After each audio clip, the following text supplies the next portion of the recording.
The final project for ME2110 serves as a test for students to show and refine their engineering abilities. Students are pitted against each other in a points-based competition that is typically themed around a movie that is being released that semester. This semester, the competition is Minecraft-based, off the aptly chosen blockbuster hit, the Minecraft movie. In this competition, there are 4 Minecraft-inspired ways to score points. Firstly, knocking over mobs scores you 3 points. However, hitting them into your opponent's zone scores you 6 points, and costs your opponent 2 points. Secondly, there are 3 kinds of ore: iron, diamond, and netherite, placed both on the ground and on the center field. The objective is to bring as much ore into your zone as possible. Each iron counts as 2 points, each diamond is 3 points, and each netherite is 4 points. Thirdly, an end crystal is positioned in the middle of the field atop a crafting table.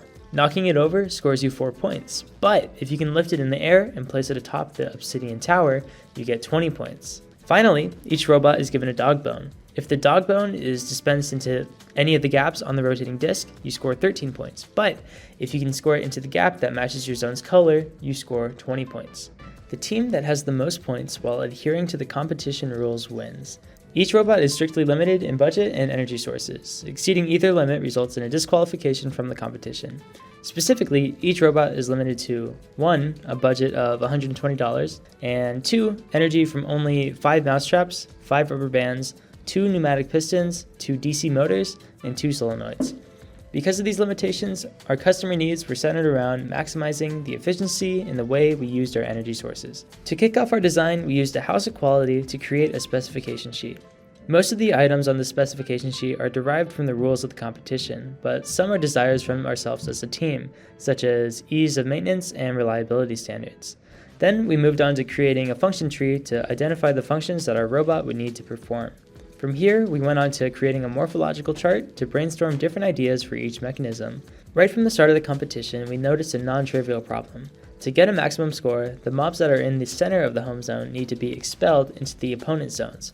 However, at the same time, there's a race to pull in the ore that sits on the boundary of the zones into each team's home zone. We decided that instead of trying to achieve both of these functions, we would solely go for the ore because of the difference in scores. Successfully knocking the mobs out would get us 6 points, but successfully scoring all the ore would get us 20 points. Eventually, we settled on 2 ideas that sounded promising. We could either sweep 2 arms across the field, or we could drop bars over the ore and then pull them inwards. We noticed that dropping down arms would require a lot of energy sources. We need something to spring the arms down, likely across multiple linkages, and then we need a motor to spool things back in. Furthermore, we figured out that we could actuate the 2 side arms using a single pneumatic piston. This would save our other energy sources and would allow us to maximize the amount of energy we extracted from the piston.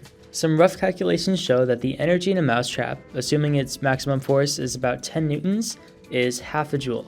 On the other hand, the energy in one of these pneumatic pistons at 100 psi is roughly 50 joules.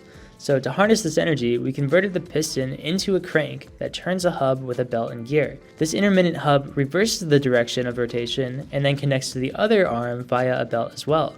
Then, ensuring that a full stroke of the piston corresponds to 180 degrees rotation of the arms, we can be sure that we're utilizing the full energy of the piston. By diligently managing energy like this, we can strongly align with the customer/competition need of conserving energy.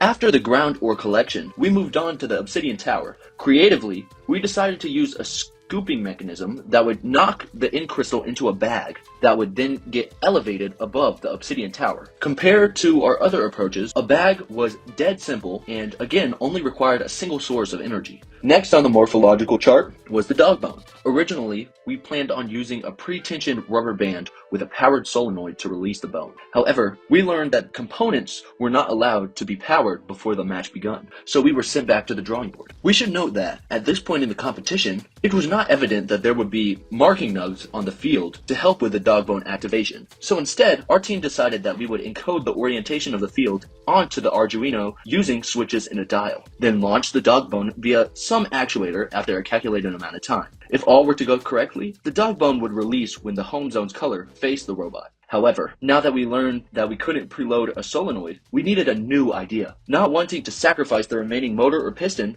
we decided to use an over-center mechanism to launch the dog bone. The force on the hammer is almost collinear with the radius from its pivot, so when it's stowed, it experiences a little to no force downwards, making it easy for a solenoid to release the mechanism. However, as the hammer moves downward, the force in the horizontal direction increases, accelerating it. This allowed us to use the little actuating power from the solenoid to release a significant amount of stored potential, launching the dog bone in the process. We also realized that we could easily mount this dog bone mechanism atop the bag scooping mechanism. Then, again, capitalizing on the fact that we had a carriage in the center of the field, we found that it would be really easy to mount the center ore collector here too. With an extra motor on hand, we decided to make a motorized end effector that would actively swipe ore onto our field. Some preliminary research on previous year's robots revealed that a recurring problem with other robots was the fact that static claws tended to be ineffective at redirecting items off the spinning disc. They would frequently get stuck and caught against the arm. By switching to a motorized end effector, we could eliminate this risk entirely. We created a rough prototype for Sprint 1, which didn't perform very well at all. We realized that our wood fabrication was flimsy and unreliable. However, we did laser cut our first prototype of our carriage, which proved to hold up pretty good. Seeing this, we made our decision early to laser cut or 3D print every part of our robot. This would allow us to be precise in our fabrication while also allowing us to work out design issues quickly in CAD without having to hack anything together by hand. However, this decision led us to some issues. Almost as soon as the semester started, just about every 3D printer in the Idea Lab broke. Only 3 to 4 would be working at any given time. Similarly, 2 of the 3 laser cutters in the Idea Lab were broken for the majority of the semester, and eventually all 3 would break. We would fall back on the Invention Studio laser cutter, but 2 of the 3 in there were also broken. Because of this, our Sprint 2 robot was heavily delayed. We finished fabrication a couple hours before the sprint began, but due to a sudden pneumatic leak, we were unable to test our robot before going on. Unsurprisingly, this didn't end well. Our robot failed to activate 3 of the 4 trials, leaving us in near last place. Sprint 2 was rough, but we diagnosed our problem almost instantly afterwards. Our Arduino board's digital input 4, digital output 1, and motor 1 terminals were completely dysfunctional. We replaced our Arduino board, which fixed our issues, but the sting of the second sprint was still there. We learned that the most important thing that we could be doing with our robot was testing, and so we did. We created a GUI to help with isolated debugging. We did this by creating a React frontend that connects to a middleman server that would convert inbound UART packages to TCP as WebSockets. We could do the same thing in reverse to get bidirectional communication. This would prove to be invaluable for rapid testing. After countless runs of testing, we found a few things. Firstly, we noticed that the chosen flaps on the ground ore arms would get stuck on the sides of the field. To remedy this, we replaced them with zip ties and tape, which were compliant just enough to get over the field's lip while also collecting the ore. We also realized that the ore would sometimes get stuck by the motorized end effector. This is because the ores were moving just at the right speed to sync with the end effector's teeth and get stuck. To fix this, we geared up the end effector, and as a redundancy, we made the end effector's fingers compliant so that even if an ore did get stuck, the motor would be able to continue spinning. We also found that the inertia upon stopping the carriage would sometimes trigger the dog bone mechanism. At first, we tried damping the impact by adding a breakaway tape. Unfortunately, this method didn't work. The mechanism would trigger just by breaking the tape. Instead, we came up with a way of locking the solenoid open with a secondary solenoid. The locking solenoid would activate with the start of the match and hold the plunger open until the primary solenoid was ready to fire. When ready, it would unlock. Then 50 milliseconds later, the primary solenoid would activate and trigger the release mechanism. It also became evident that each field was slightly different. To accommodate for this, we added an adjustable eyeball so that we could tune the distance that the carriage traveled outwards. We also cut a couple MDF shims that we could slip under the robot if necessary. During competition, we ran into 2 primary issues.